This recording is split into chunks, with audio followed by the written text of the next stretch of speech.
Hello India, आपका स्वागत है उस शो में जहां हम कोशिश करते हैं कि मुद्दों के बारे में बात करें जिन्हें main stream media technical reasons के वजह से दिखा नहीं पाती। और as the Lok Sabha election approaches, इनके रिपोर्टिंग स्टैंडर्ड्स और भी वाहियात होने वाले हैं।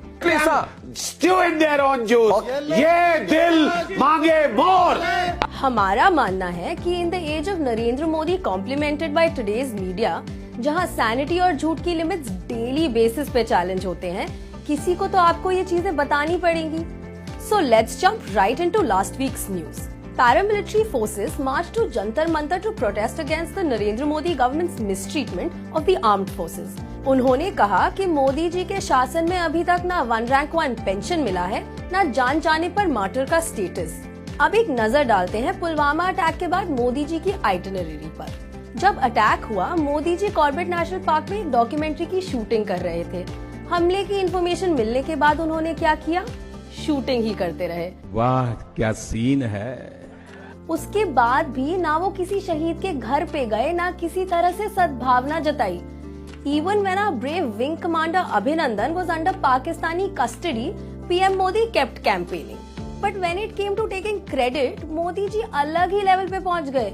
एक कैंपेन रैली में उन्होंने कहा कि वो स्वयं पाकिस्तान जाके बॉम्ब गिरा के आए हैं। पाकिस्तान कह रहा है मारा, पाकिस्तान बोल रहा है हमें मारा, मोदी आकर के मार के चला गया, वो बोल रहा है। But guess what he was actually doing when our Air Force carried out the attacks? Campaigning. मैं देश नहीं मिटने दूंगा, मैं देश नहीं रुकने दूंगा, मैं देश नहीं झुकने दूंगा। My point is, ऐसे हिपोक्रेट प्रधानमंत्री जो आर्म्ड फोर्सेस को पॉलिटिकल गेन्स के लिए यूज करते हैं, उनसे क्या ही एक्सपेक्ट कर सकते हैं?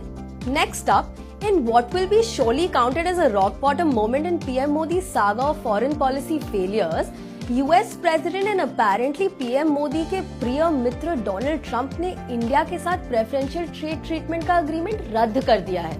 It's very sad. Modi ji 5 साल से कहते रहे इंडिया को ग्लोबल सुपर पावर बनाएंगे, पर असलियत में सब सुपर पावर्स ने मोदी जी को लॉलीपॉप पकड़ा करके साइडलाइन कर दिया और चाइना को लाल आंख दिखाने वाला बंदा घर पे कंजंक्टिवाइटिस लेके बैठ गया।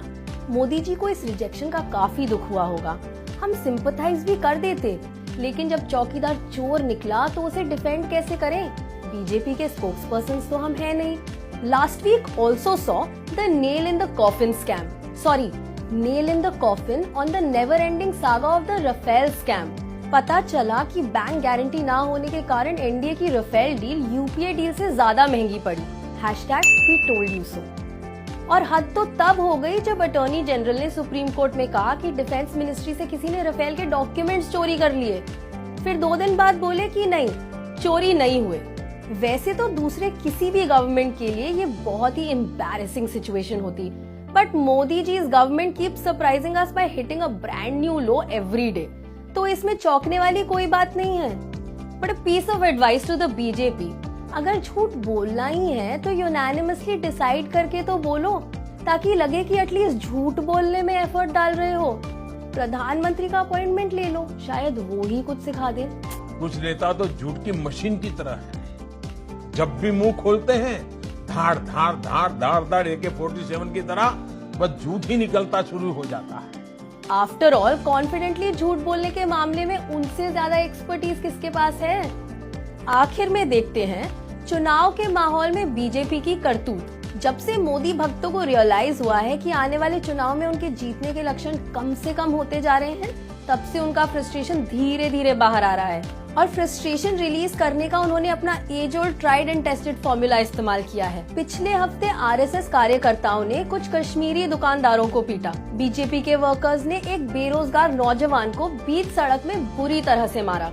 उसकी गलती इतनी थी कि वो उन्हें अनएम्प्लॉयमेंट को लेके क्वेश्चंस पूछ रहा था। और इस बार तो मामला हाथ से निकल गया जब एक बीजेपी एमपी ने अपने ही पार्टी के एमएलए को जूते से मारा।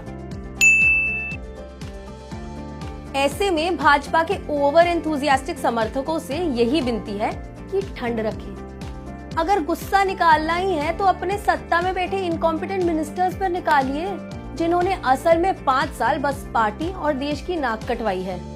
That's it for this week's news. We'll be back next week.